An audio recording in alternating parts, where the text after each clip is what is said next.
അപ്പോൾ ഇന്ന് നമ്മൾ പഠിക്കാൻ പോകുന്നത് യൂറിൻ അനാലിസിസിനെ കുറിച്ചാണ്, അതായത് യൂറിൻ എക്സാമിനേഷൻ. ഇപ്പോൾ യൂറിൻ അനാലിസിസിൽ നമുക്ക് 3 കാര്യങ്ങളാണ് പഠിക്കാനുള്ളത്. ഒന്ന് കളക്ഷൻ ഓഫ് യൂറിൻ സാമ്പിൾ, രണ്ടാമത്തേത് പ്രിസർവേഷൻ, മൂന്നാമത്തേത് എക്സാമിനേഷൻ.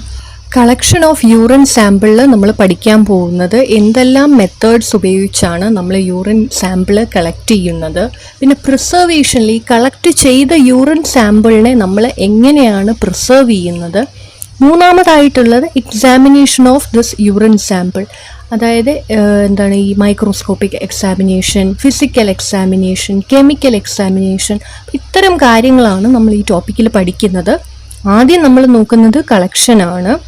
അപ്പോൾ എന്തിനു വേണ്ടിയാണ് നമ്മൾ ഈ യൂറിൻ സാമ്പിൾ കളക്ട് ചെയ്യുന്നത്? നമ്മൾ ഈ ലാബുകളിലൊക്കെ ഏറ്റവും കൂടുതൽ നമ്മൾ ചെയ്യുന്ന ടെസ്റ്റുകളിൽ ഒന്നാണല്ലേ ഈ യൂറിൻ എക്സാമിനേഷൻ എന്ന് പറയുന്നത്. വളരെ കോമൺ ആയിട്ട് ചെയ്യുന്ന ടെസ്റ്റുകളിൽ ഒന്നാണ് ഈ യൂറിൻ എക്സാമിനേഷൻ എന്ന് പറയുന്നത്. എന്തൊക്കെ കാര്യങ്ങളാണ് നമുക്ക് ഈ യൂറിൻ എക്സാമിനേഷനിലൂടെ മനസ്സിലാക്കാൻ പറ്റുന്നത്? കിഡ്നിയുടെ ഫങ്ഷനിങ് മനസ്സിലാക്കാൻ പറ്റും, യൂറിനറി ട്രാക്റ്റിന് എന്തെങ്കിലും അബ്നോർമാലിറ്റീസ് ഉണ്ടെങ്കിൽ അത് മനസ്സിലാക്കാൻ പറ്റും, പിന്നെ പ്രഗ്നൻസി ഡിറ്റക്ഷന് വേണ്ടി നമ്മളിത് ഉപയോഗിക്കാറുണ്ട്, പിന്നെ എന്തെങ്കിലും ഡ്രഗ് ഓവർഡോസ് സംഭവിച്ചു പോയിട്ടുണ്ടെങ്കിൽ, പാരസൈറ്റിക് ഇൻഫെക്ഷൻസ് എന്തെങ്കിലും ബാധിച്ചിട്ടുണ്ടോ എന്ന് മനസ്സിലാക്കാനായിട്ട് ഇത്തരം കാര്യങ്ങൾക്കൊക്കെയാണ് യൂറിൻ എക്സാമിനേഷൻ നടത്തുന്നത്. അപ്പോൾ യൂറിൻ സാമ്പിൾസ് പലതരമുണ്ട്. നമ്മളത് കളക്ട് ചെയ്യുന്ന ബേസിസിലാണ് നമ്മൾ ഈ യൂറിൻ സാമ്പിൾസ് പലതരമുണ്ടെന്ന് പറഞ്ഞത്. നമുക്ക് ആദ്യം നോക്കാനുള്ളത് ഏർലി മോർണിംഗ് സ്പെസിമെൻ ആണ്. ഏർലി മോർണിംഗ് സ്പെസിമെൻ എന്ന് പറഞ്ഞാൽ നമ്മൾ ഉറങ്ങി എണീച്ച് നമ്മൾ ആദ്യം യൂറിനേറ്റ് ചെയ്യുന്ന ആ ഒരു ടൈമിൽ കളക്ട് ചെയ്യുന്ന സാമ്പിൾ ഉണ്ടല്ലോ, that is obtain during the first urination of the day. ഈ ഒരു സാമ്പിളിൻ്റെ പ്രത്യേകത എന്ന് പറഞ്ഞാൽ വളരെ കോൺസെൻട്രേറ്റഡ് ആയിട്ടുള്ള യൂറിൻ സാമ്പിളാണത്. എന്നാൽ pH വളരെ കുറവായിരിക്കും. ഈ ഒരു സാമ്പിൾ പൊതുവായിട്ട് നൈട്രേറ്റ്, പിന്നെ പ്രോട്ടീൻ, ഫോംഡ് എലമെൻറ്റ്സ് ഇതിൻ്റെയൊക്കെ എക്സാമിനേഷന് വേണ്ടിയാണ് ഉപയോഗിക്കുന്നത്. ഓക്കെ, അപ്പോൾ അടുത്ത നമുക്ക് നോക്കാനുള്ളത് റാൻഡം സ്പെസിമെൻ ആണ്. It is obtained at any time. Routine urine എക്സാമിനേഷന് വേണ്ടിയാണ് പൊതുവേ ഈ റാൻഡം സ്പെസിമെൻ നമ്മൾ കളക്ട് ചെയ്യുന്നത്. ഇനി പോസ്റ്റ് ബ്രാൻഡിയൽ സ്പെസിമെൻ എന്താണെന്ന് നമുക്ക് നോക്കാം. അതായത് നമ്മൾ ഭക്ഷണം കഴിച്ചു കഴിഞ്ഞ് ഒരു 2 മണിക്കൂർ കഴിഞ്ഞ് നമ്മൾ കളക്ട് ചെയ്യുന്ന യൂറിൻ സാമ്പിളാണ് ഈ പോസ്റ്റ് ബ്രാൻഡിയൽ സ്പെസിമെൻ എന്ന് പറയുന്നത്. ഇത് നമ്മൾ ഗ്ലൂക്കോസ് എസ്റ്റിമേഷന് വേണ്ടിയാണ് നമ്മളിത് കളക്ട് ചെയ്യുന്നത്. Next one is the 24-hour urine sample. ഈ 24-hour യൂറിൻ സാമ്പിൾ എന്ന് പറയുന്നത് that is collected over 24 hours. ഈ പ്രോട്ടീൻ എസ്റ്റിമേഷൻ, പിന്നെ ട്യൂബർക്കിൾ ബാസിലയുടെ കോൺസെൻട്രേഷനൊക്കെ നമ്മൾ മനസ്സിലാക്കാനായിട്ട്, അതൊക്കെ കണ്ടുപിടിക്കാനായിട്ടും ഒക്കെയാണ് നമ്മൾ ഈ 24-hour യൂറിൻ സാമ്പിൾ എടുക്കുന്നത്. പിന്നെ ഇതെടുക്കുമ്പോൾ നമ്മൾ ശ്രദ്ധിക്കേണ്ട ഒരു കാര്യം എന്ന് വെച്ചാൽ നമ്മൾ ലാർജ് കണ്ടെയ്നേഴ്സിലാണ് ഈ സ്പെസിമെൻ നമ്മൾ കളക്ട് ചെയ്യുന്നത്. അതായത് ഒരു 2 ലിറ്റർ യൂറിൻ വരെ കളക്ട് ചെയ്യാൻ പറ്റുന്ന ലാർജ് കണ്ടെയ്നേഴ്സിലാണ് നമ്മൾ ഈ 24-hour യൂറിൻ സാമ്പിൾ കളക്ട് ചെയ്യുന്നത്. Okay, and the next one is clean catch mid stream urine specimen. ഇത് ബാക്ടീരിയോളജിക്കൽ എക്സാമിനേഷന് വേണ്ടി നമ്മൾ ഉപയോഗിക്കുന്നതാണ്. ആ പേരിൽ നിന്ന് നമുക്ക് മനസ്സിലാക്കാം, ക്ലീൻ ക്യാച്ച് സ്പെസിമെൻ ആണ് നമ്മൾ കളക്ട് ചെയ്യുന്നത്. ഓക്കെ, അപ്പോൾ അങ്ങനത്തെ ഒരു സ്പെസിമെൻ കളക്ട് ചെയ്യുന്നതുകൊണ്ട് തന്നെ നമ്മൾ എന്താ ചെയ്യാന്ന് വെച്ചാൽ ഈ എക്സ്റ്റേണൽ ജെനൈറ്റൽ ഏരിയ മൈൽഡ് സോപ്പും വെള്ളവും ഉപയോഗിച്ച് നമ്മൾ ഒന്ന് ക്ലീൻ ചെയ്തതിന് ശേഷമാണ് നമ്മൾ സാമ്പിൾ കളക്ട് ചെയ്യുന്നത്. അപ്പോൾ യൂറിൻ്റെ ഫസ്റ്റ് പാർട്ട് ഉണ്ടല്ലോ, യൂറിനേറ്റ് ചെയ്യുമ്പോൾ യൂറിൻ്റെ ഫസ്റ്റ് പാർട്ട് നമ്മൾ ഇതിനു വേണ്ടി എടുക്കാറില്ല. It may be contaminated with a normal Flora. എന്നിട്ട് എന്താ ചെയ്യുന്നതെന്ന് വെച്ചാൽ യൂറിൻ്റെ മിഡിൽ പാർട്ടാണ് നമ്മൾ കളക്ട് ചെയ്യുന്നത്. ഒരു സ്റ്റെറൈലായിട്ടുള്ള ബോട്ടിലാണ് നമ്മൾ കളക്ട് ചെയ്യുന്നത്. എന്നിട്ട് നമ്മൾ ബാക്ടീരിയോളജിക്കൽ എക്സാമിനേഷന് വേണ്ടി കൊണ്ടുപോവുകയാണ് ചെയ്യുന്നത്. അപ്പോൾ ഇത്രയും കാര്യങ്ങളാണ് നമുക്ക് യൂറിൻ കളക്ഷൻ, സാമ്പിൾ കളക്ഷനിൽ നമുക്ക് പഠിക്കാനുള്ളത്. Next one is the preservation of urine. നമ്മൾ കളക്ട് ചെയ്യുന്ന ഈ യൂറിൻ സാമ്പിൾ ഉണ്ടല്ലോ 2 hours തന്നെ നമ്മൾ അത് എക്സാമിൻ ചെയ്തിരിക്കണം. ഇല്ലെങ്കിൽ എന്താ ചെയ്യേണ്ടതെന്ന് വെച്ചാൽ നമ്മൾ ഉടനെ തന്നെ അത് പ്രിസർവ് ചെയ്യണം. ഓക്കെ, പ്രിസർവ് ചെയ്യാന്ന് വെച്ചാൽ നമ്മൾ അതിനെ റെഫ്രിജറേറ്റ് ചെയ്യുമ്പോൾ ഒരു 2 മുതൽ 8 ഡിഗ്രി സെൽഷ്യസിൽ വരെ നമ്മൾ ഒരു 24 hours അതിനെ റെഫ്രിജറേറ്റ് ചെയ്യണം. മാത്രമല്ല നമ്മൾ അതിന് എക്സാമിനേഷൻ എടുക്കുന്നതിന് മുന്നേ അത് റൂം ടെമ്പറേച്ചറിലേക്ക് തിരിച്ച് കൊണ്ടുവന്നിട്ട് വേണം നമ്മൾ എക്സാമിൻ ചെയ്യാനായിട്ട്. അതായത് പ്രിസർവ് ചെയ്തിരിക്കുന്നിടത്തുനിന്ന് എടുത്ത് വെച്ച് വെളിയിലെടുത്ത് വെച്ചിട്ട് അത് തണുപ്പെല്ലാം മാറിയതിന് ശേഷം വേണം നമ്മൾ എക്സാമിൻ ചെയ്യാനായിട്ട്. ഇപ്പോൾ നമ്മൾ ഇതിന് പ്രിസർവ് ചെയ്തില്ലെങ്കിൽ എന്താ സംഭവിക്കുക എന്നറിയാമോ? Long standing of this urine at room temperature causes false results. നമ്മൾ ഇതിന് യാതൊരുവിധ യൂറിനറി പ്രിസർവേറ്റീവ്സ് ഒന്നും ആഡ് ചെയ്യാതെ അല്ലെങ്കിൽ റെഫ്രിജറേറ്റ് ചെയ്യാതെ നമ്മൾ ഇത് കുറച്ച് മണിക്കൂറുകൾക്ക് ശേഷം എടുത്ത് നമ്മളിത് എക്സാമിൻ ചെയ്യുമ്പോൾ നമുക്ക് കിട്ടുന്ന റിസൾട്ട്സ് ഒക്കെ തെറ്റായിരിക്കും. ഓക്കെ, എന്തുകൊണ്ടാണ് നമുക്ക് ഈ തെറ്റായ റിസൾട്ടുകൾ കിട്ടുന്നത്? അവിടെ ബാക്ടീരിയൽ ഗ്രോത്ത് ഉണ്ടാകും. ഈ യൂറിൻ സാമ്പിളിൽ ബാക്ടീരിയ ഗ്രോ ചെയ്യും. എന്നിട്ട് എന്താ സംഭവിക്കുക എന്ന് ചോദിച്ചാൽ ഇതിലുള്ള യൂറിയയെ അമോണിയയായിട്ട് ബ്രേക്ക് ഡൗൺ ചെയ്യും ഈ ബാക്ടീരിയ. അപ്പോൾ എന്ത് സംഭവിക്കും? യൂറിൻ്റെ pH വളരെ കൂടിയിട്ട് അത് മാത്രമല്ല, യൂറിൻ്റെ pH വളരെ കൂടും. അപ്പോൾ നമുക്ക് റിസൾട്ടൊക്കെ തെറ്റായിട്ടാണ് കിട്ടാൻ പോകുന്നത്. അത് മാത്രമല്ല, കാൽഷ്യത്തിൻ്റെയും ഫോസ്ഫേറ്റും ഒക്കെ പ്രസിപ്പിറ്റേഷൻ സംഭവിക്കും. കാൽഷ്യത്തിനും ഫോസ്ഫേറ്റ്സിനും ഒക്കെ പ്രസിപ്പിറ്റേഷനും സംഭവിക്കും. പിന്നെ ഈ യൂറിൻ സാമ്പിളിൽ ബാക്ടീരിയൽ ഗ്രോത്ത് വന്നാൽ എന്താ സംഭവിക്കുക എന്ന് വെച്ചാൽ that causes destruction of glucose. Okay, ഗ്ലൂക്കോസിന് ഡിസ്ട്രക്ഷൻ സംഭവിക്കും. And it also causes the oxidation of urobilinogen to urobilin. അപ്പോൾ എന്താ അവിടെ ആക്ച്വലി സംഭവിക്കുന്നത്? RBC, WBC, കാസ്റ്റ് ഒക്കെ എന്താണ് റപ്ചറായി പോകും. That causes lysis of RBC, WBC and cast. And next is the crystallization of chemicals in acidic and alkaline urine. അതിലുള്ള കെമിക്കൽസിനൊക്കെ crystallisation സംഭവിക്കും. അപ്പോൾ ഇത്തരം കാര്യങ്ങളൊക്കെയാണ് നമ്മൾ ഈ യൂറിൻ സാമ്പിൾ കളക്ട് ചെയ്ത് അതിനെ പ്രിസർവ് ചെയ്തില്ലെങ്കിൽ, അതിൽ റെഫ്രിജറേറ്റ് ചെയ്യുകയോ മറ്റ് യൂറിനറി പ്രിസർവേറ്റീവ്സ് ആഡ് ചെയ്യുകയോ ഒക്കെ ചെയ്തില്ല, നമ്മൾ പുറത്ത് ഇങ്ങനെ വെറുതെ ആ സാമ്പിൾ ബോട്ടിൽ അങ്ങനെ വെച്ചിരിക്കുകയാണെങ്കിൽ എന്താ സംഭവിക്കുക? ബാക്ടീരിയൽ ഗ്രോത്ത് സംഭവിക്കും. പിന്നെ നമ്മൾ എക്സാമിനേഷൻ എടുക്കുമ്പോഴത്തേക്കും നമുക്ക് കിട്ടുന്ന റിസൾട്ട്സ് ഒക്കെ തെറ്റായിരിക്കും. ഓക്കെ, അപ്പോൾ ഇത്തരം കാര്യങ്ങളാണ് നമ്മൾ മനസ്സിലാക്കി വെച്ചിരിക്കേണ്ടത്.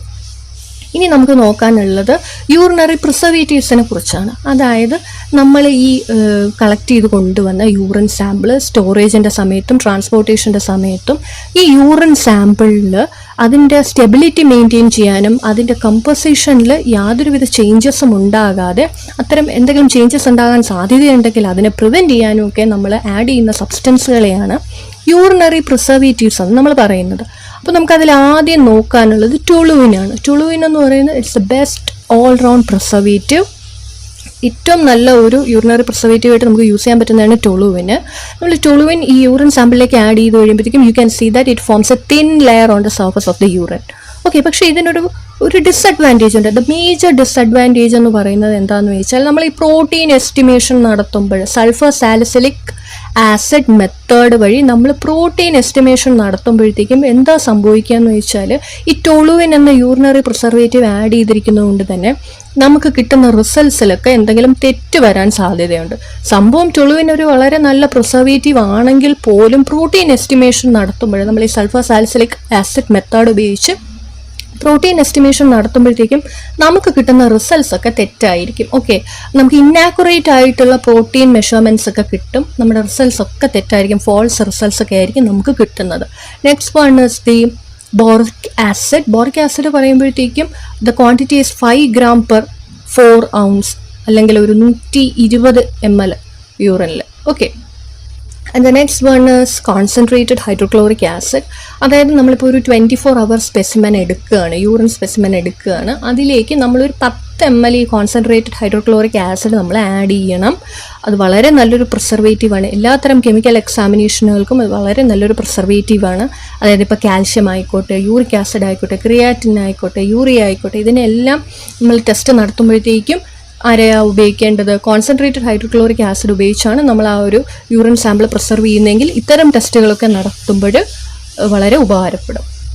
And the next one is thymol. തൈമോളിൻ്റെ കാര്യം പറയുമ്പോഴത്തേക്കും നമ്മളിപ്പോൾ ഒരു 100 ml യൂറിൻ സാമ്പിൾ എടുക്കുവാണ്. അതിലേക്ക് നമ്മൾ 5 millimeter ഡയമീറ്ററിലുള്ള ഒരു ക്രിസ്റ്റൽ തൈമോൾ ആഡ് ചെയ്യുക. നല്ലൊരു യൂറിനറി പ്രിസർവേറ്റീവാണ്. പക്ഷെ അവിടെയും പ്രശ്നമുണ്ട്. It interferes with sugar, acetone and diacetic acid examination. അങ്ങനെ ഒരു പ്രശ്നം അവിടെ ഉണ്ട്. And the next one is formalin. ഒരു 30 ml യൂറിൻ സാമ്പിൾ എടുക്കുക, അതിലേക്ക് 1 drop ഫോർമാലിൻ ആഡ് ചെയ്യുക. യൂറിൻ സെഡിമെൻസിനൊക്കെ അത് പ്രിസർവ് ചെയ്യും. But it interferes with the sugar test. And next one is the sodium carbonate. Sodium കാർബണേറ്റിനെ കുറിച്ച് പറയുമ്പോഴത്തേക്കും it is usually use for the preservation of urobilinogen. Purse urine സാമ്പിളിൽ ഒരു 1/2 teaspoon add ചെയ്താൽ മതിയാകും. Next one is the chloroform.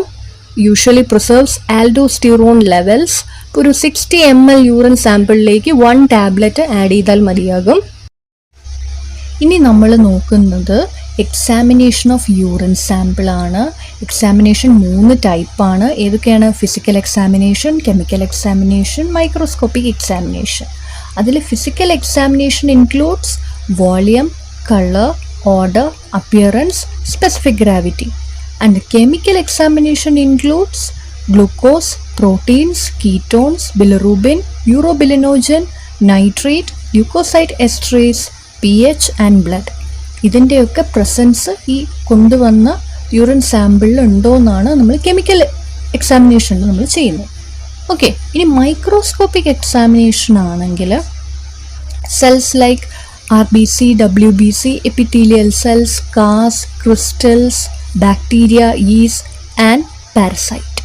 ഇതിൻ്റെയൊക്കെ presence ഉണ്ടോ എന്നാണ് നമ്മൾ മൈക്രോസ്കോപ്പിക് എക്സാമിനേഷനിലൂടെ കണ്ടുപിടിക്കുന്നത്. ഓക്കെ, ഇനി നമ്മൾ മനസ്സിലാക്കിയിരിക്കേണ്ട കുറച്ച് കോമൺ ആയിട്ടുള്ള കാര്യങ്ങളുണ്ട്, കുറച്ച് പ്രധാന ടേംസ് ഒക്കെ ഉണ്ട്. അതായത് ഒരു normal range of urine volume എന്ന് പറയുന്നത്, അതായത് ഒരു ദിവസം ഒരു വ്യക്തി പാസ് ചെയ്യുന്ന യൂറിൻ്റെ അളവ്, അതിൻ്റെ ഒരു നോർമൽ റേഞ്ച് എന്ന് പറയുന്ന പെർ ഡേ 1200 മുതൽ 2000 ml വരെയാണ്. ഒരു ദിവസം പാസ് ചെയ്യുന്ന യൂറിൻ്റെ നോർമൽ റേഞ്ചാണ് ഈ പറയുന്നത്. ഓക്കെ, നെക്സ്റ്റ് നമ്മൾ നോക്കുന്നത് ഒളിഗ്യൂറിയ. ഒളിഗ്യൂറിയ എന്ന് പറയുന്നത് പാസ് ചെയ്യുന്ന യൂറിൻ്റെ അളവ് വളരെ കുറവായിരിക്കും. അങ്ങനെ ഒരു കണ്ടീഷനെയാണ് നമ്മൾ ഒളിഗ്യൂറിയ എന്ന് പറയുന്നത്. പാസ് ചെയ്യുന്ന യൂറിൻ്റെ അളവ് വളരെ കുറവായിരിക്കും. എന്നാൽ പാസ് ചെയ്യുന്ന യൂറിൻ്റെ അളവ് വളരെ കൂടുതലാണെങ്കിൽ അത് പോളിയൂറിയ എന്നാണ് നമ്മൾ പറയുക. എന്താണ് പോളിയൂറിയ?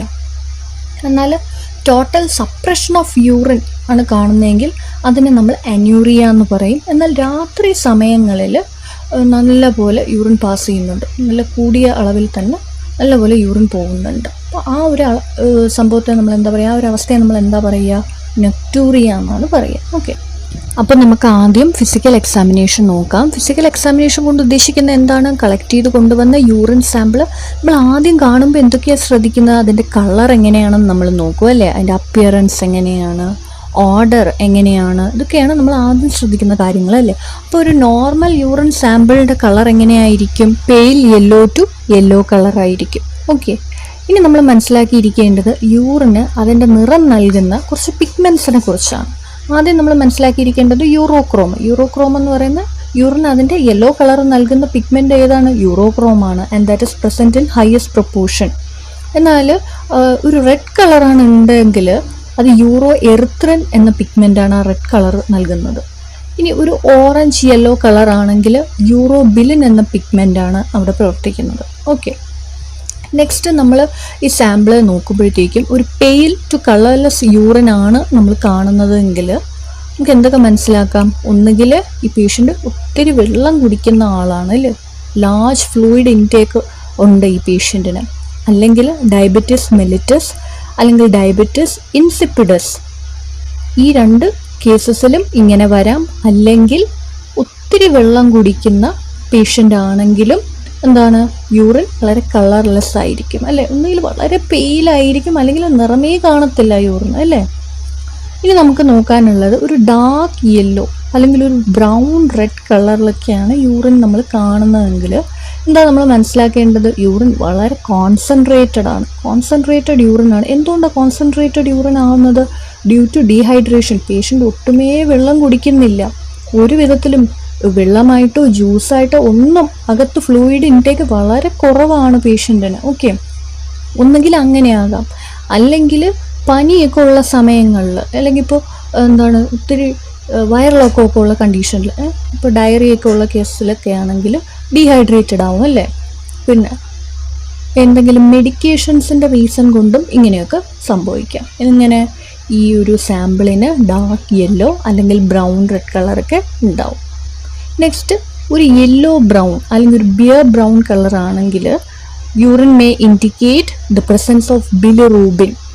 ബിലിറൂബിൻ്റെ പ്രസൻസ് ഉണ്ടെന്ന് നമുക്ക് അതിൽ മനസ്സിലാക്കാം. ഇതെല്ലാം നമ്മൾ ആദ്യ നോട്ടത്തിൽ നമ്മൾ മനസ്സിലാക്കുന്ന അല്ലെങ്കിൽ ആദ്യ അനുമാനങ്ങൾ മാത്രമാണ് ഇതെല്ലാം. ഓക്കെ, അതായത് നമ്മൾ കളറൊക്കെ വെച്ച് മനസ്സിലാക്കുന്ന കാര്യങ്ങളാണ്, കളർ വെച്ച് നമ്മുടെ അനുമാനങ്ങളൊക്കെയാണ് ഇതെല്ലാം. നമ്മളത് ഉറപ്പിക്കണമെങ്കിൽ നമ്മൾ കെമിക്കൽ ടെസ്റ്റും മൈക്രോസ്കോപ്പിക് ടെസ്റ്റൊക്കെ നമ്മൾ നടത്തണം അല്ലേ. നമ്മൾ ആദ്യം ഫിസിക്കൽ എക്സാമിനേഷൻ നമ്മൾ ശ്രദ്ധിക്കുന്നത് അതിൻ്റെ കളറും അപ്പിയറൻസൊക്കെ അല്ലേ. ഓക്കെ, അപ്പം നമുക്കിത് ഉറപ്പിക്കാനായിട്ട് ഒരു ചെറിയൊരു ട്രിക്ക് ഉണ്ട്. അതായത് ബിലിറൂബിൻ്റെ പ്രസൻസ് കൊണ്ട് തന്നെയാണോ ഒരു യെല്ലോ ബ്രൗൺ അല്ലെങ്കിൽ ബിയർ ബ്രൗൺ കളർ വന്നതെന്ന് അറിയാനായിട്ട് നമ്മൾ കൺഫേം ചെയ്യാനായിട്ട് എന്താ ചെയ്യാന്ന് വെച്ചാൽ ഈ സാമ്പിളിൽ നമ്മൾ നന്നായിട്ട് ഷെയ്ക്ക് ചെയ്യും. ഷെയ്ക്ക് ചെയ്യുമ്പോൾ എന്താ സംഭവിക്കുന്നത്, അതിന് മുകളിൽ പത പോലെ ഫോം ചെയ്യും അല്ലേ, ഫോംസ്, പത എന്ന് നമ്മൾ പറയത്തില്ലേ, ഫോംസ് എന്നാണ് അതിന് പറയും. അപ്പോൾ ഒരു യെല്ലോ ഫോം അല്ലെങ്കിൽ ഒരു ഗ്രീൻ ഫോമാണ് വരുന്നതെങ്കിൽ നമുക്ക് കൺഫേം ചെയ്യാം ബിലിറൂബിൻ്റെ പ്രസൻസ് ആ ഒരു യൂറിൻ സാമ്പിളിലുണ്ട്. ഓക്കെ, ഇനി ക്ലിയർ റെഡ് സാമ്പിൾ ആണ്, യൂറിന് ഒരു ക്ലിയർ റെഡ് കളർ ആണുള്ളെങ്കിൽ ദാറ്റ് ഇൻഡിക്കേറ്റ്സ് ഹീമോഗ്ലോബിനൂറിയ. എന്താണ് ദാറ്റ് ഇൻഡിക്കേറ്റ്സ് ഹീമോഗ്ലോബിനൂറിയ? ഹീമോഗ്ലോബിനൂറിയ എന്ന് പറയുന്നത് എന്താണ്, ആ യൂറിൻ സാമ്പിളിൽ ഹീമോഗ്ലോബിൻ്റെ പ്രസൻസ് ഉണ്ട് എന്നാണ് അർത്ഥം. എന്തുകൊണ്ടാണ്? Due to intravascular haemolysis. ഇനി ക്ലൗഡി റെഡ് അല്ലെങ്കിൽ സ്മോക്കി റെഡ് ആയിട്ടുള്ള ഒരു യൂറിൻ സാമ്പിളാണ് നമ്മൾ കാണുന്നതെങ്കിൽ that indicates haematuria. That is the presence of red blood cells in urine. ഇപ്പോൾ എന്താ സംഭവിക്കുക, ഈ ഹെമറ്റ്യൂറിയയുടെ കേസിലാണെങ്കിൽ ഈ കൊണ്ടുവന്ന യൂറിൻ സാമ്പിൾ ഉണ്ടല്ലോ, കുറച്ച് നേരം നമ്മൾ അനക്കാതെ അങ്ങനെ വെച്ചേക്കണം. അങ്ങനെ വെച്ചേക്കുന്ന സമയത്ത് ഈ യൂറിൻ മുകളിൽ ഇങ്ങനെ തെളിഞ്ഞു വരും. എന്നിട്ട് ഈ റെഡ് ഡെപ്പോസിറ്റ് ആയിട്ട് നമുക്ക് താഴെ ഇങ്ങനെ അടിഞ്ഞു കൂടുന്നത് നമുക്കിങ്ങനെ കാണാൻ പറ്റും. താഴെ ഇങ്ങനെ അടിയും, അത് റെഡ് ഡെപ്പോസിറ്റ് ആയിട്ട് താഴെ അടിയും. എന്നിട്ട് യൂറിൻ ഇങ്ങനെ മുകളിൽ തെളിഞ്ഞു നിൽക്കുന്നതായിട്ട് നമുക്ക് കാണാൻ പറ്റും. ഇനി കളക്ട് ചെയ്ത് കൊണ്ടുവരുന്ന സാമ്പിൾ ഒരു ഡാർക്ക് ബ്രൗൺ കളറിലാണ് ഇരിക്കുന്നത്, യൂറിൻ ഒരു ഡാർക്ക് ബ്രൗൺ കളറിലാണ് ഇരിക്കുന്നതെങ്കിൽ we can say that it may contain porphyrins, melanin, homogentisic acid and that is associated with the abnormal metabolism of tyrosine. In milky urine ആണെങ്കിൽ that may contain fat, cystine crystals, WBC or amorphous phosphates. ഇനി ഈ ഒരു abnormal ആയിട്ടുള്ള urine colour ഫോർമേഷനിലേക്ക് നയിക്കുന്ന ചില interfering factors ഉണ്ട് അല്ലേ. എന്തൊക്കെയാണത്? നമ്മൾ കഴിക്കുന്ന ചില ഭക്ഷണ പദാർത്ഥങ്ങൾ അല്ലെങ്കിൽ നമ്മൾ എടുക്കുന്ന എന്തെങ്കിലും മരുന്നുകൾ. ഇപ്പോൾ ഭക്ഷണത്തിൻ്റെ കാര്യം പറയാൻ നമ്മൾ നേരത്തെ മെൻഷൻ ചെയ്തു പോയായിരുന്നു, ബീട്രൂട്ടിൻ്റെ കാര്യമൊക്കെ അല്ലേ. അപ്പോൾ ബീട്രൂട്ടൊക്കെ കഴിക്കുന്ന സമയത്ത് ചെറിയൊരു ചുവപ്പ് നിറം യൂറിനിലായാലും സ്റ്റൂളിലായാലും കാണാൻ സാധ്യതയുണ്ട്. ഇനി നമ്മൾ ഡ്രഗ്സിൻ്റെ കാര്യം പറയുമ്പോഴത്തേക്ക് ഇപ്പം ഫോർ എക്സാമ്പിൾ പറയുകയാണെങ്കിൽ വൈറ്റമിൻ B12, റൈബോഫ്ലാവിനൊക്കെ കഴിക്കുന്ന ആളാണെങ്കിൽ എന്താ സംഭവിക്കുന്നതെന്ന് വെച്ചാൽ ആളുടെ യൂറിൻ സാമ്പിൾ എടുക്കുമ്പോഴത്തേക്കും അതിനൊരു ബ്രൈറ്റ് യെല്ലോ കളറായിരിക്കും. ഓക്കെ, അപ്പോൾ അത്തരം ടാബ്ലറ്റ്സ് ഒക്കെ കഴിക്കുന്ന ആളിൽ യൂറിൻ സാമ്പിൾ ഒരു ബ്രൈറ്റ് യെല്ലോ കളറിലായിരിക്കും. And rifampicin gives red orange colour to the urine. അപ്പോൾ റൈഫാംപിസിൻ എന്താണ് നമുക്കറിയാം, അതൊരു ആൻറ്റിബയോട്ടിക് ആണല്ലേ. ഇപ്പോൾ TB ഒക്കെ ഉള്ളവർക്ക് നമ്മൾ കൊടുക്കുന്ന റൈഫാംപിസിൻ ആണ് അല്ലേ. അപ്പോൾ അതൊക്കെ കഴിക്കുന്ന ആ ഒരു മരുന്ന് കഴിക്കുന്ന ആൻറ്റിബയോട്ടിക് ടാബ്ലറ്റ് കഴിക്കുന്ന ഒരു വ്യക്തിയുടെ യൂറിൻ സാമ്പിളിൽ എന്തായിരിക്കും, ഒരു റെഡിഷ് ഓറഞ്ച് കളറായിരിക്കും. Then sulfamides gives rusty yellow or brownish color. ഇനി ഇതുവരെ നമ്മൾ പഠിച്ചതിൻ്റെ ക്ലിനിക്കൽ സിഗ്നിഫിക്കൻസ് ആണ് നമ്മൾ നോക്കാൻ പോകുന്നത്. Okay, that is the clinical significance of variation in colour of the urine. ഇപ്പോൾ ക്ലിയർ റെഡ് കളർ ആണെങ്കിൽ ഹീമോഗ്ലോബിനൂറിയ നമ്മൾ പഠിച്ചു അല്ലേ. അപ്പോൾ ക്ലൗഡി റെഡ് ആണെങ്കിൽ ഹെമച്യൂറിയ എന്ന കണ്ടീഷനിലാണ്, ഹീമോഗ്ലോബിനൂറിയ എന്ന കണ്ടീഷനിൽ ക്ലിയർ റെഡ് കളർ യൂറിൻ. പിന്നെ ബൈൽ പിഗ്മെൻസിൻ്റെ സാന്നിധ്യം ഉണ്ടെങ്കിൽ എന്താണ്, ബ്രൗണിഷ് യെല്ലോ അല്ലെങ്കിൽ ഗ്രീൻ കളറായിരിക്കും അല്ലേ യൂറിന്.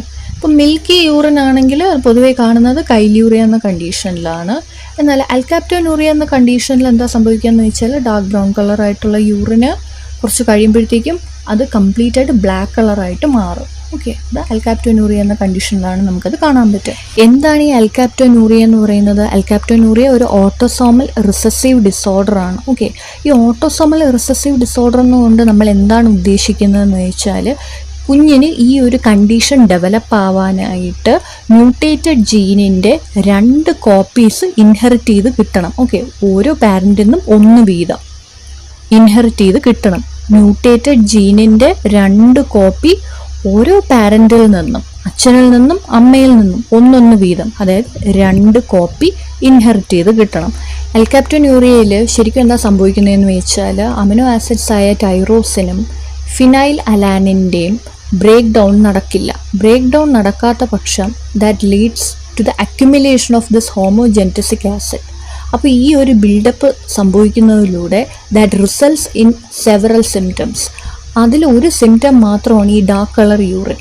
അതായത് ഡാർക്ക് കളറായിട്ടുള്ള യൂറിൻ കുറച്ച് നേരം കഴിയുമ്പോഴത്തേക്കും കംപ്ലീറ്റ്ലി ബ്ലാക്കായി മാറും അല്ലേ. പിന്നെ ഈ ടിഷ്യൂസിലൊക്കെ വളരെ കടുത്ത നിറത്തിൽ പിഗ്മെൻറ്റേഷനൊക്കെ നമുക്ക് കാണാൻ പറ്റും. വളരെ ഡാർക്കായിട്ടുള്ള പിഗ്മെൻറ്റേഷനൊക്കെ നമുക്ക് ഈ ടിഷ്യൂസിൽ കാണാൻ പറ്റും. പിന്നെ ആർത്രൈറ്റിസ്, ഇതൊക്കെയാണ് ഈ ആൽക്കാപ്റ്റോന്യൂറിയയുടെ സിംറ്റംസ് എന്ന് പറയുന്നത്. അപ്പോൾ ആൽക്കാപ്റ്റോന്യൂറിയ എങ്ങനെയാണ് ഈ ഒരു കണ്ടീഷൻ നമ്മൾ പറഞ്ഞു വെച്ചല്ലോ അല്ലേ.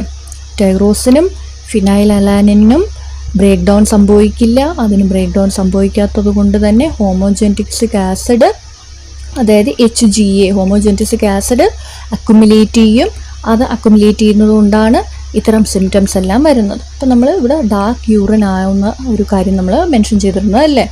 എങ്ങനെയാണ് ഡാർക്ക് ബ്രൗൺ യൂറിൻ ബ്ലാക്ക് ആവുന്നത്? അപ്പോൾ അതിൽ നിന്ന് തന്നെ നമുക്കത് ആൽക്കാപ്റ്റോന്യൂറിയ എന്ന കണ്ടീഷനാണ് നമുക്ക് പെട്ടെന്ന് മനസ്സിലാവും. അപ്പോൾ ആ കാര്യങ്ങളൊക്കെയാണ് നമ്മളിവിടെ പഠിച്ചത്. ഇനി നമുക്ക് നോക്കാനുള്ള കൈല്യൂറിയയാണ്. കൈല്യൂറിയ നമ്മൾ പറഞ്ഞായിരുന്നു അല്ലേ, മിൽക്കി യൂറിൻ. കൈല്യൂറിയ എന്ന കണ്ടീഷൻ നമ്മൾ മിൽക്കി യൂറിൻ കാണുമെന്ന് പറഞ്ഞിരുന്നു അല്ലേ. കൈല്യൂറിയയിൽ എന്താ സംഭവിക്കുന്നതെന്ന് വെച്ചാൽ ഈ ഡൈജഷൻ്റെ സമയത്ത് സ്മോൾ ഇൻറ്റസ്റ്റൈനിൽ ഒറിജിനേറ്റ് ചെയ്യുന്ന ഒരു മിൽക്കി വൈറ്റ് ഫ്ലൂയിഡാണ് കൈലെന്ന് പറയുന്നത്. അതിൽ ഈ ഫാറ്റ്, പ്രോട്ടീൻസ്, ലിംഫോസൈറ്റ്സ് ഒക്കെയാണ് അതിലുള്ളത്. ഇപ്പോൾ ഒരു നോർമലായിട്ടുള്ള ഒരു അവസ്ഥയിലാണെങ്കിൽ ലിംഫ് വെസൽസ് ആണ് ഈ കയ്യിൽ, നോർമലായിട്ടുള്ള ഒരു കണ്ടീഷനിൽ ലിംഫ് വെസൽസ് ആണ് ഈ കയ്യിൽ കളക്ട് ചെയ്യുന്നത്. എന്നിട്ടത് ബ്ലഡ് സ്ട്രീമിലേക്ക് ട്രാൻസ്പോർട്ട് ചെയ്യും. അവിടെ അത് ഫിൽട്ടർ ചെയ്ത് പ്രോസസ്സ് ചെയ്യപ്പെടും. എന്നാൽ അബ്നോർമലായിട്ടുള്ള കണ്ടീഷനിൽ, അതാണ് കൈല്യൂറിയ എന്ന കണ്ടീഷൻ. ഈ അബ്നോർമലായിട്ടുള്ള കണ്ടീഷനിൽ എന്താ സംഭവിക്കുന്നതെന്ന് വെച്ചാൽ നോർമലായിട്ടുള്ള ലിംഫാറ്റിക് ഫ്ലോയിന് തടസ്സം സംഭവിക്കുകയും and that causes the chyle to leak into the urinary tract and appear in the urine. Okay, ഇപ്പോൾ കൈല്യൂറിയ മറ്റ് ഫാക്ടേഴ്സ് കൊണ്ടും ഉണ്ടാകാം. എങ്ങനെയാണ്? ഇപ്പോൾ പാരസൈറ്റിക് ഇൻഫെക്ഷൻ കൊണ്ടും കൈല്യൂറിയ ഉണ്ടാകാം, and that is the lymphatic filariasis. പിന്നെ എന്തെങ്കിലും സർജറിയുടെ ഇഷ്യൂസ് കൊണ്ടോ, പിന്നെ ട്രോമ, ട്യൂമേഴ്സ്, അല്ലെങ്കിൽ ഈ ലിംഫാറ്റിക് സിസ്റ്റത്തിൻ്റെ മാൽഫോർമേഷൻസ് കൊണ്ടും ഒക്കെ കൈല്യൂറിയ എന്ന അവസ്ഥ വരും. Next is about the odour. Normally the urine have a slight aromatic odour and on standing for long hours it gives a pungent odor. ഇപ്പോൾ കീറ്റോൺ ബോഡീസിൻ്റെ പ്രസൻസ് ഉള്ള ഒരു യൂറിൻ സാമ്പിൾ ആണെങ്കിൽ that may give sweet fruity odour. ഇനി tyrosinuria എന്ന condition ആണെങ്കിൽ that will have a fishy or cabbage like or rancid butter smell. അതായത് ചീത്തയായിപ്പോയ ബട്ടറിൻ്റെ സ്മെല്ല്, അല്ലെങ്കിൽ ഒരു ക്യാബേജിൻ്റെ പോലെ, അല്ലെങ്കിൽ ഒരു ഫിഷി ആയിട്ടുള്ള സ്മെല്ലായിരിക്കും ഈ ടൈറോസിനൂറിയ എന്ന കണ്ടീഷൻ ഉള്ള പേഷ്യൻറ്റിൻ്റെ യൂറിൻ സാമ്പിൾ ആണെങ്കിൽ ഇങ്ങനത്തെ സ്മെല്ലായിരിക്കും തന്നെ ഉണ്ടാവുക. ഇനി സിസ്റ്റിനൂറിയ അല്ലെങ്കിൽ ഹോമോസിസ്റ്റിനൂറിയ എന്ന കണ്ടീഷനുള്ള ഒരു പേഷ്യൻറ്റിൻ്റെ യൂറിൻ സാമ്പിൾ ആണെങ്കിൽ അതിനൊരു സൾഫറസ് ആയിട്ടുള്ള ഓർഡർ ആയിരിക്കും. ഇനി ബേൺ ടു ഷുഗർ ഓർഡർ ആണുള്ളതെങ്കിൽ അത് മേപ്പിൾ സിറപ്പ് യൂറിൻ ഡിസീസിലാണ് അങ്ങനെ ഒരു ഓർഡർ ഉള്ളത്. ഇനി മോസി ഓർഡർ ആണെങ്കിൽ that is seen in phenylketonuria. ഇനി ഒരു സ്വെറ്റി ഫീറ്റ് ഓർഡർ ആണ് ഉള്ളതെങ്കിൽ യൂറിൻ സാമ്പിളിന് that is seen in isovaleric acidemia. ഇനി ബ്രൂവേഴ്സ് ഈസ്റ്റ് ഓർഡർ ആണുള്ളതെങ്കിൽ അത് ഓസ്ഹൗസ് സിൻഡ്രോമിലാണ് അങ്ങനെ ഒരു ഓർഡർ ഉണ്ടാവുക യൂറിൻ സാമ്പിളിന്. ഓസ്ഹൗസ് സിൻഡ്രോം എന്ന് പറയുന്നത് സ്മോൾ ഇൻറ്റസ്റ്റൈനിൽ എസെൻഷ്യൽ അമിനോ ആസിഡായ മെഥിയോണിൻ്റെ അബ്സോർപ്ഷൻ നടക്കാതെ വരുന്ന ഒരു കണ്ടീഷനെയാണ് നമ്മൾ ഓസ്ഹൗസ് സിൻഡ്രോം എന്ന് പറയുന്നത്. അതിനെ മെഥിയോണിൻ മാലബ്സോർപ്ഷൻ സിൻഡ്രോം എന്നും ഓസ്ഹൗസ് യൂറിൻ ഡിസീസ് എന്നും നമ്മൾ അതിന് പറയും. അതൊരു ഇൻഹെറിറ്റഡ് ആയിട്ടുള്ള ഡിസോർഡറാണ്. ഓക്കെ, അതായത് സ്മോൾ ഇൻറ്റസ്റ്റൈനിൽ എസെൻഷ്യൽ അമിനോ ആസിഡായ മെഥിയോണിൻ്റെ എന്താണ് അബ്സോർപ്ഷൻ നടക്കുന്നില്ല. ആ ഒരു ഡിഫക്റ്റിനെയാണ് നമ്മൾ ഓസ്ഹൗസ് സിൻഡ്രോം എന്ന് പറയുക. ഇനി ഐസോവാലറിക് അസിഡീമിയ എന്ന് പറയുന്നത് ഒരു ഇൻഹെറിറ്റഡ് ആയിട്ടുള്ള metabolic ഡിസോർഡറാണ്. where the body cannot properly break down the amino acid leucine. Okay, ശരീരത്ത് അമിനോ ആസിഡ് ലൂസീനെ ബ്രേക്ക് ഡൗൺ ചെയ്യാൻ കഴിയാതെ വരുന്ന ഒരു അവസ്ഥേനെയാണ് നമ്മൾ ഐസോവാലറിക് അസിഡീമിയ എന്ന് പറയുന്നത്. എന്തുകൊണ്ടാണ് ഇത് സംഭവിക്കുന്നത്? It is caused by the deficiency of the enzyme isovaleryl CoA dehydrogenase. Okay, isovaleryl CoA dehydrogenase എന്ന എൻസൈമിൻ്റെ ഡെഫിഷ്യൻസി കൊണ്ടാണ് ഈ ഒരു മെറ്റബോളിക് ഡിസോർഡർ വരുന്നത്. എന്തുകൊണ്ടാണ് ഈ ഒരു എൻസൈം എസെൻഷ്യൽ ആണെന്ന് നമ്മൾ പറയുന്നത്? It's crucial for leucine metabolism. Leucine മെറ്റബോളിസത്തിന് വളരെ ഇമ്പോർട്ടൻ്റ് ആണ് ഐസോവാലറിൽ CoA ഡീഹൈഡ്രജനേസ് എന്ന എൻസൈം. അതിൻ്റെ ഡെഫിഷ്യൻസി കൊണ്ടാണ് ഐസോവാലറിക് അസിഡീമിയ എന്ന ഡിസോർഡർ വരുന്നത്. Next is about the appearance or transparency of urine. Freshly voided urine sample is normally clear and transparent and it may be turbid due to white blood cells or epithelial cells that occur due to UTI. ഇപ്പോൾ UTI ഒക്കെ ഉള്ള കണ്ടീഷനിലാണെങ്കിൽ white blood സെൽസിൻ്റെയോ epithelial സെൽസിൻ്റെയോ ഒക്കെ സാന്നിധ്യം ഉണ്ടാവും. അതുകൊണ്ട് തന്നെ urine sample നമുക്ക് കുറച്ച് ടർബിഡ് ആയിട്ടായിരിക്കും കാണാൻ പറ്റുക. എന്നാലും പൊതുവേ ഫ്രഷ്ലി വാട്ടഡ് ആയിട്ടുള്ള യൂറിൻ സാമ്പിൾ ആണെങ്കിൽ അത് വളരെ ക്ലിയർ ആയിരിക്കും, ട്രാൻസ്പെറൻ്റ് ആയിരിക്കും. ഓക്കെ, ഇനി റെഡ് ബ്ലഡ് സെൽസിൻ്റെ സാന്നിധ്യം ഉണ്ടെങ്കിൽ that's due to infection or stones, പിന്നെ high number of bacterial cells അല്ലെങ്കിൽ ഈ സെൽസ് ഒക്കെ ഉണ്ടെങ്കിൽ, പിന്നെ അമോർഫസ് യൂറേറ്റ്സ് ഒക്കെ ആണെങ്കിൽ ഉള്ളത് in the case of gout and leukaemia. പിന്നെ ഒരു ക്ലൗഡി യൂറിൻ ആണുള്ളതെങ്കിൽ that can be due to concentrated urine അല്ലെങ്കിൽ ജെനൈറ്റൽ യൂറിനറി ട്രാക്ട് ഇൻഫെക്ഷൻ, പിന്നെ ഫോസ്ഫേറ്റ്സിൻ്റെയോ യൂറേറ്റ്സിൻ്റെയോ യൂറിക് ആസിഡിൻ്റെയോ ഒക്കെ പ്രസൻസ് കൊണ്ടും ആവാം. ഇനി നമ്മൾ നോക്കാൻ പോകുന്നത് യൂറിനറി സ്പെസിഫിക് ഗ്രാവിറ്റി ആണ്. And that is the measure of the concentration of solutes in the urine. ഒരു 24 hours സ്പെസിമെനിൽ യൂറിനറി സ്പെസിഫിക് ഗ്രാവിറ്റിയുടെ നോർമൽ റേഞ്ച് എന്ന് പറയുന്നത് 1.015 to 1.025 വരെയാണ്. പിന്നെ നമ്മൾ മനസ്സിലാക്കിയിരിക്കേണ്ട ഒരു ടേമാണ് ഈ ഹൈപ്പോസ്തിനൂറിയ എന്ന് പറയുന്നത്. And that is the excretion of urine with a low specific gravity. അതായത് the urine is less concentrated than the normal. അപ്പോൾ ഈ യൂറിൻ സ്പെസിഫിക് ഗ്രാവിറ്റി ഈ ഒരു കേസിൽ 1.007 വളരെ കുറവായിരിക്കും. ഓക്കെ, അപ്പോൾ ടിപ്പിക്കലി ഇങ്ങനെ ഒരു കണ്ടീഷനിൽ നമ്മൾ മനസ്സിലാക്കിയിരിക്കേണ്ടത് എന്താണെന്ന് വെച്ചാൽ കിഡ്നീസ് ഇഫക്റ്റീവായിട്ട് യൂറിനെ കോൺസെൻട്രേറ്റ് ചെയ്യുന്നില്ല. അപ്പോൾ അത് ഈ സിക്കിൾ സെൽ ഡിസീസിലും ഡയബറ്റീസ് ഇൻസിപ്പിഡസിലും മറ്റ് കിഡ്നി ഡിസീസസിലൊക്കെയാണ് നമ്മളിത് കാണുന്നത്. ഓക്കെ, ഹൈപ്പോസ്തിനൂറിയ എന്ന കണ്ടീഷൻ. എന്താണ് സംഭവിക്കുന്നത്? കിഡ്നീസ് ഇഫക്റ്റീവായിട്ട് യൂറിനെ കോൺസെൻട്രേറ്റ് ചെയ്യുന്നില്ല. അപ്പോൾ ഈ ഒരു കേസിൽ urine specific gravity is less than 1.007. എന്നാൽ ഐസോസ്റ്റാനൂറിയ എന്നൊരു കണ്ടീഷനുണ്ട്. ഐസോസ്റ്റാനൂറിയ ആ ഒരു കണ്ടീഷൻ്റെ പ്രത്യേകത എന്താണെന്ന് വെച്ചാൽ റീനൽ ഡിസീസൊക്കെ ഉള്ള ഒരു അവസ്ഥയിലാണ് നമ്മൾ ഈ ഐസോസ്റ്റാനൂറിയ എന്ന കണ്ടീഷൻ കാണുന്നത്. അവിടെ എന്താണെന്ന് വെച്ചാൽ urine specific gravity will be fixed at 1.010. Okay, fixed ആയിരിക്കും 1.010. Urine specific gravity will be fixed at 1.010. ആ ഒരു കണ്ടീഷനെയാണ് നമ്മൾ ഐസോസ്റ്റാനൂറിയ എന്ന് പറയുന്നത്. ഇനി യൂറിൻ സ്പെസിഫിക് ഗ്രാവിറ്റി ഡിറ്റർമിനേഷൻ എങ്ങനെയാണെന്ന് നോക്കാം. നമ്മൾ യൂറിനോമീറ്ററിൻ്റെ സഹായത്തോടു കൂടി, റിഫ്രാക്ടോമീറ്ററിൻ്റെ സഹായത്തോടു കൂടിയും പിന്നെ റീഏജൻറ്റ് സ്ട്രിപ്പിൻ്റെ സഹായത്തോടു കൂടിയുമെല്ലാം ഇത് കണ്ടുപിടിക്കുന്നത്. ഇപ്പോൾ റിഫ്രാക്ടോമീറ്ററിൻ്റെ സഹായത്തോടു കൂടിയാണെങ്കിൽ ഇങ്ങനെയാണ് യൂറിൻ്റെ റിഫ്രാക്റ്റീവ് ഇൻഡെക്സ് കണ്ടുപിടിക്കും. അതിലേക്ക് നമ്മൾ 1-2 ഡ്രോപ്പ് യൂറിൻ മതിയാകും. പിന്നെ റീഏജൻറ്റ് സ്ട്രിപ്പിൻ്റെ സഹായത്തോടു കൂടി നമ്മളത് കണ്ടുപിടിക്കും. പിന്നെ ഇനിയിപ്പോൾ യൂറിനോമീറ്ററിൻ്റെ കേസ് പറയുകയാണെങ്കിൽ യൂറിനോമീറ്ററിൻ്റെ സ്കെയിലിങ്ങിനെ കുറിച്ച് പറയുകയാണെങ്കിൽ അതൊരു 1.000 to 1.060 വരെയാണുള്ളത്. And each division equals 0.001. അപ്പോൾ ഈ മെഷറിംഗ് സിലിണ്ടർ അല്ലെങ്കിൽ ഒരു കണ്ടെയ്നറിൻ്റെ മുക്കാൽ ഭാഗത്തോളം യൂറിൻ ഫില്ല് ചെയ്യണം. എന്നിട്ട് ഈ യൂറിനോമീറ്റർ അതിലേക്ക് ഡിപ്പ് ചെയ്യണം. അതിലൊരു മെർക്കുറി ബൾബ് ഉണ്ടാവും കേട്ടോ. ആ മെർക്കുറി ബൾബ് ഈ കണ്ടെയ്നറിൻ്റെ ബോട്ടം പോർഷനിൽ ടച്ച് ചെയ്യാൻ പാടില്ല. ആ ഒരു രീതിയിൽ വേണം യൂറിൻ സാമ്പിളിലേക്ക് ഇത് ഡിപ്പ് ചെയ്തിടാനായിട്ട്. And note the reading at the eye level by noting the lower level of meniscus. അങ്ങനെയാണ് നമ്മളിത് കണ്ടുപിടിക്കുന്നത്. പിന്നെ ഈ ഒരു ടെസ്റ്റിനൊരു ലിമിറ്റേഷൻ ഉണ്ട്. എന്താണ്? സ്പെസിഫിക് ഗ്രാവിറ്റി ഓഫ് യൂറിൻ നമ്മൾ കണ്ടുപിടിക്കുന്ന കാര്യങ്ങളൊക്കെ നമ്മൾ പറഞ്ഞല്ലോ. പക്ഷേ ഈ ഒരു പ്രോസസ്സിന് ഒരു ലിമിറ്റേഷൻ ഉണ്ട്. എന്താണെന്ന് വെച്ചാൽ ഈ യൂറിൻ സാമ്പിളിൽ പ്രോട്ടീൻ അടങ്ങിയിട്ടുണ്ടെങ്കിൽ ഒരു നോർമൽ യൂറിൻ സാമ്പിളിൽ പ്രോട്ടീൻ ഉണ്ടാകില്ല. പക്ഷേ പ്രോട്ടീൻ്റെ അളവ് ഉണ്ടെങ്കിൽ എന്താ സംഭവിക്കുകയെന്ന് വെച്ചാൽ that may cause elevated readings. Okay, റീഡിങ്സൊക്കെ തെറ്റായിട്ടായിരിക്കും വരുന്നത്. And it does not measure the non ionise solutes like glucose. അപ്പോൾ അതും ഇതിൻ്റെ ഒരു ലിമിറ്റേഷനാണ്.